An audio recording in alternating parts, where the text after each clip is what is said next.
ఈరోజు జగన్మోహన్ రెడ్డి గారు పల్నాడు పర్యటనకి వెళ్ళిన సందర్భంగా జరిగినటువంటి తీరు ఇది ప్రజాస్వామ్య సమాజమేనా అనేది అనుమానాలు కలుగుతున్నాయి. ఎందుకంటే పోలీసు వ్యవస్థని అందరూ గౌరవిస్తారు. మనిషికి సామాన్యుడికి ఒక రూలు, మాజీ ముఖ్యమంత్రులకు ఒక రూలు, లేకపోతే రాజకీయ నాయకులకు ఒక రూలు అనేటటువంటిది ఉండదు. పోలీసులు అనుమతి ఇవ్వలేదు అని అంటే ఎవరైనా సరే కోర్టుకు వెళ్ళి పర్మిషన్ తెచ్చుకొని ఆ కండిషన్స్ ప్రకారం యాత్రను కొనసాగిస్తారు. ఇప్పటిదాకా చూసినటువంటి రాజకీయం ఇది ఆంధ్రప్రదేశ్.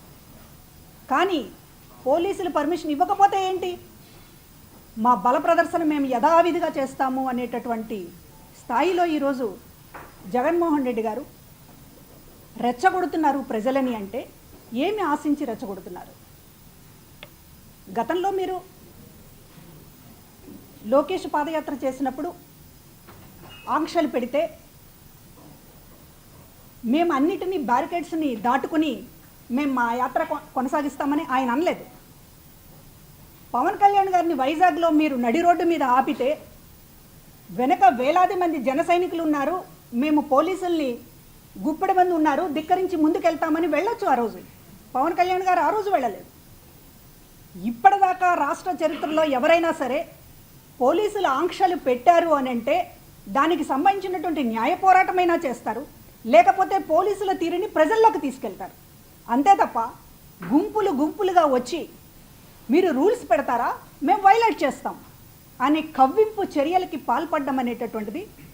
అందుకే జగన్మోహన్ రెడ్డి గారికి బాధ్యత లేదు అనేది. బాధ్యత లేని నాయకుడు ఈ చరిత్రలో ఎవడైనా ఉన్నాడు అంటే జగన్మోహన్ రెడ్డి గారు మాత్రమే. ఎందుకంటే ప్రొటెక్షన్ అనేటటువంటిది పోలీసులు ఇచ్చేటటువంటిది. ఈ రాష్ట్ర ప్రజల్ని జగన్మోహన్ రెడ్డి గారు కాపాడడం లేదు, వైసీపీ నాయకులు కాపాడడం లేదు. అది దొంగతనం కావచ్చు, గంజాయి కావచ్చు, మరొక నేరం కావచ్చు, పోలీసులు కాపాడాల్సింది. మీరు ఒక మాజీ ముఖ్యమంత్రి స్థానంలో ఉండి మేము పోలీసులను లెక్క చేయము అనేటటువంటి ధోరణిలో వెళ్తే రేపు ఒక దొంగ వెళ్తాడు, ఒక గంజాయి నేరస్తుడు వెళ్తాడు, ఒక మాఫియా డాన్ వెళ్తాడు, ఒక భూ ఆక్రమణదారుడు వెళ్తాడు. పోలీసుల్ని లెక్క చేయకుండా ఉండేటటువంటి కల్చర్ని మీరు నేర్పుతున్న తర్వాత ఒక పొరపాటు చేశారు. తెనాలికి వెళ్ళి రౌడీ షీటర్లకి వాళ్ళు ఒక స్వాతంత్ర సమర యోధుల్లాగా వాళ్ళని కీర్తించి వచ్చారు. అక్కడ పోలీసుల వ్యవస్థకు సంబంధించి చాలా పెద్ద పొరపాటు చేశారు. ఇవాళ ఆంక్షలు ఉంటే ఏంటి, ఆంక్షల్ని ధిక్కరిస్తామంటే రేపు ఎవరైనా ధిక్కరిస్తారు. ఆంక్షలు అనేటటువంటి మాకు కాదు అని ప్రతి నేరస్తుడు అనుకుంటే ఈ రాష్ట్రం ఏమైపోతుందో ఆలోచించాలి. రేపు 21వ తారీఖున ప్రపంచ రికార్డు సృష్టించడానికి ఆంధ్రప్రదేశ్ పేరుని, ఆంధ్రప్రదేశ్ క్రెడిబిలిటీని ప్రపంచానికి చూపించాలనేటటువంటి ఉద్దేశంతో ప్రతిష్టాత్మకంగా యోగా డే చేసుకుంటూ ప్రధానమంత్రి గారిని పిలుస్తున్నటువంటి సందర్భంలో ఈ వయలేషన్ ఆఫ్ రూల్స్ అనేటటువంటి దాన్ని ఒక సిద్ధాంతంగా, ఒక ఫిలాసఫీగా జగన్మోహన్ రెడ్డి గారు వరుసగా ఇంప్లిమెంట్ చేస్తున్నారు అంటే దాని అర్థం ఏంటి? ఈ రాష్ట్రంలో శాంతి భద్రతల్ని దెబ్బతీయదలుచుకున్నారా?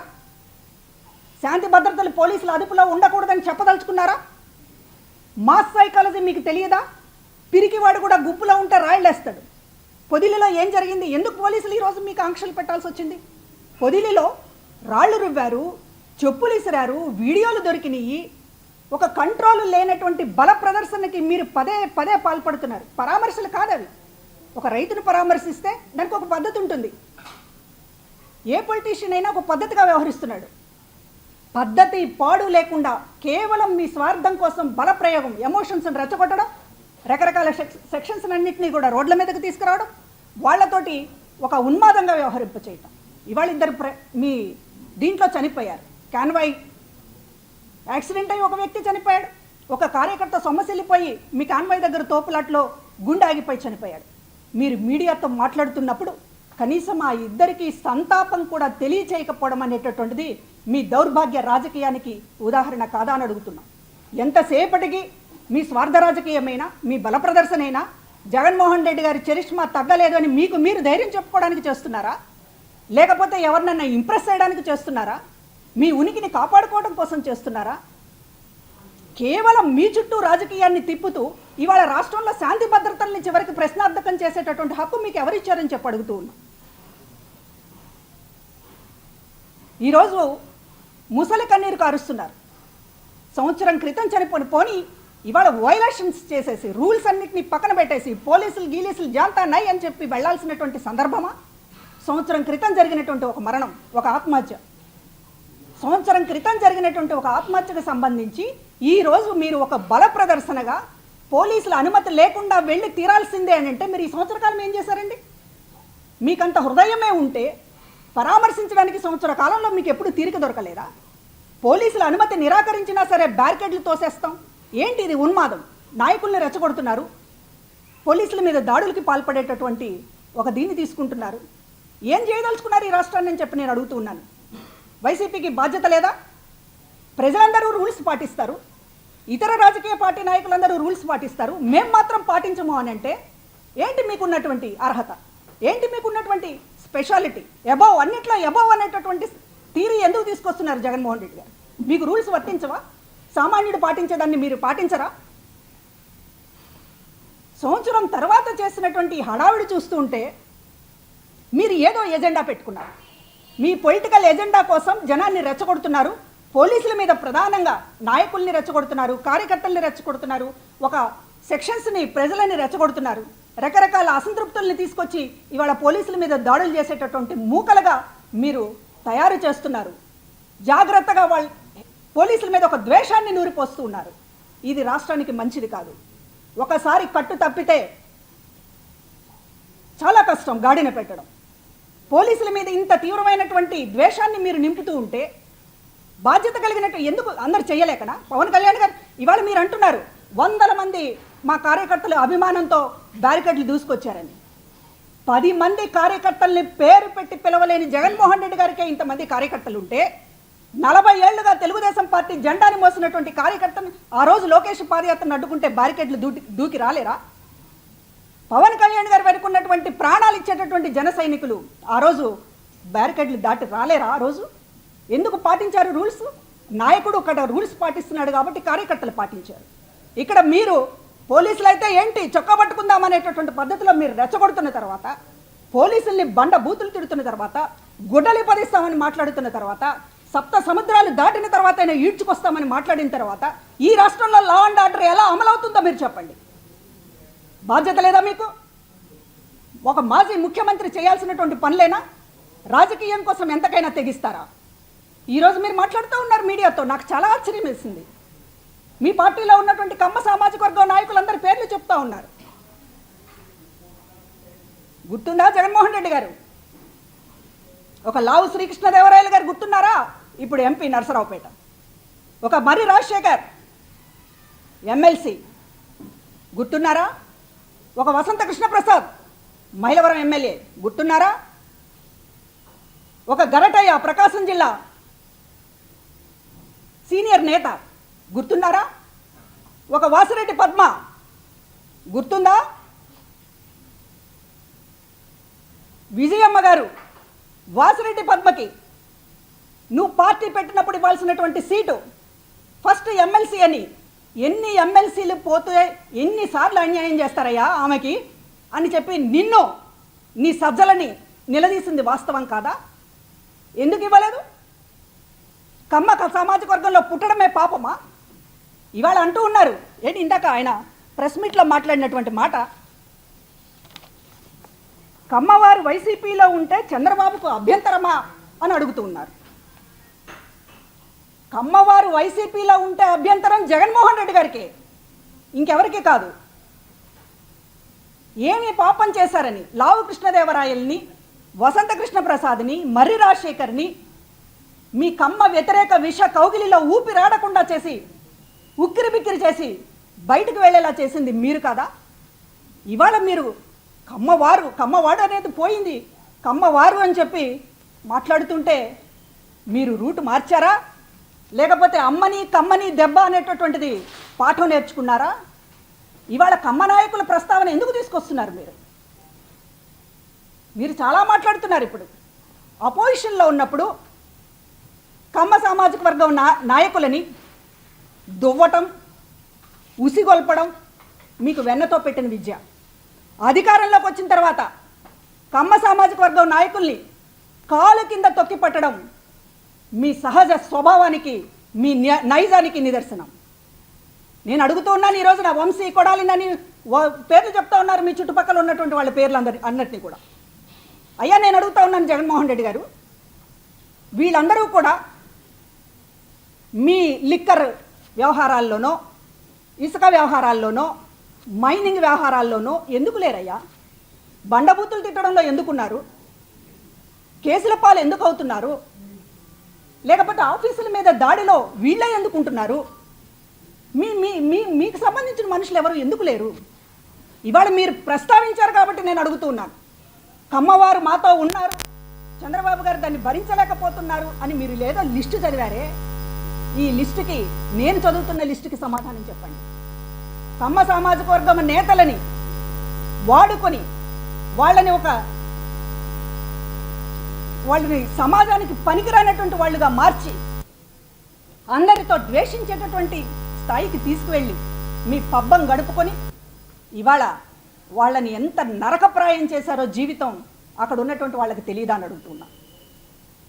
మీరు మాట్లాడేటటువంటి ప్రతి మాట వెనుక ఒక మోసం, ప్రతి మాట వెనుక ఒక దగ ఈరోజు కనబడుతూ ఉన్నాయి.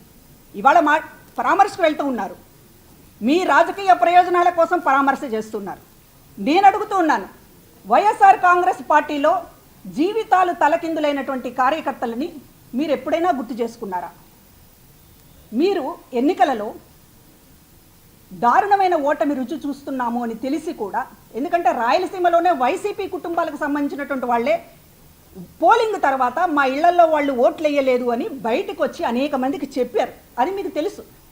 అయినా కూడా ఐపాక్ మీటింగులో నిలబడి మనకి గతం కంటే ఎక్కువ సీట్లు వస్తాయని ఛాలెంజ్ చేసి మరి చెప్తే మీ మాటలకి పడిపోయి మోసపోయి బెట్టింగులకు పాల్పడి జీవితాలు తారుమారు చేసుకునేటువంటి పరిస్థితి ఉంది.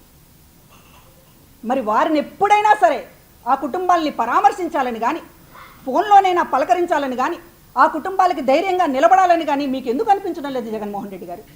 మీకు రాజకీయం అవసరమైనప్పుడు పరామర్శ గుర్తొస్తుంది, సంవత్సరం తర్వాత 2 సంవత్సరాల తర్వాత కూడా ఒక చావుని రాజకీయం చేయడం ఎలాగనేటటువంటిది మీరు పావులు కదపగలరు. కానీ ఒక కార్యకర్త కుటుంబం రోడ్డున పడింది అని మనసుకి కించిత్ కూడా బాధ లేకపోవడమే మీ రాజకీయ పతనం. ఇవాళ మాట్లాడుతూ ఉన్నారు, కమ్మవారు మాతో ఉన్నారు. కమ్మవారు అంట, వారు ఎప్పుడయ్యారు కమ్మవారు? ఆంధ్ర రాజధాని కమరావతి అన్నారే. ఒక సామాజిక వర్గాన్ని మిగతా కులాలందరూ ద్వేషించేటట్లు ఒక చాలా గొప్ప ఎఫర్ట్స్ పెట్టారే, అప్పుడు ఏమైంది కమ్మవారి సంగతి? ఎలక్షన్ కమిషన్కి కమ్మ కులాన్ని అంటగట్టినప్పుడు ఏమైంది మీ రాజనీతి?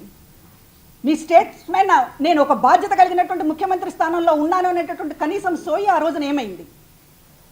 ఇవాళ తలకిందులయ్యేటప్పటికీ తన పక్కన ఉన్నటువంటి ఒకళ్ళు ఇంకొకళ్ళు జైల్లో ఉన్నటువంటి వాళ్ళని తలుచుకుంటూ వీళ్ళందరూ నాతో ఉన్నారు కనుక చంద్రబాబు గారికి డైజెస్ట్ అవ్వడం లేదనేటటువంటి పద్ధతిలో మాట్లాడుతున్నారు.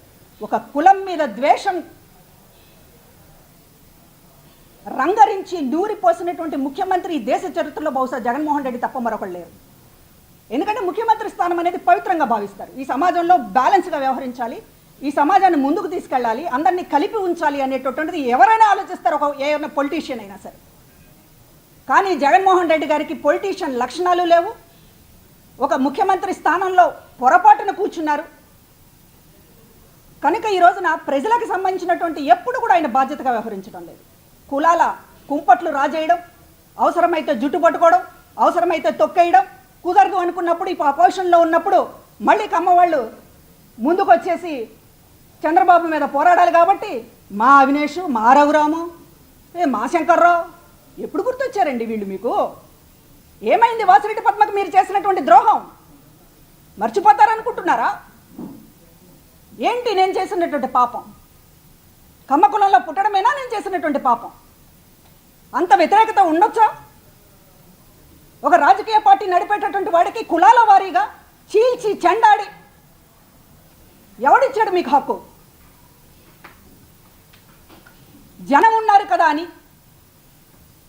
జనాన్ని గోతులో పాతి పెట్టేటటువంటి పద్ధతులు అవలంబిస్తే మాత్రం ఆల్రెడీ మీకు చెప్పు దెబ్బలు చూపించారు.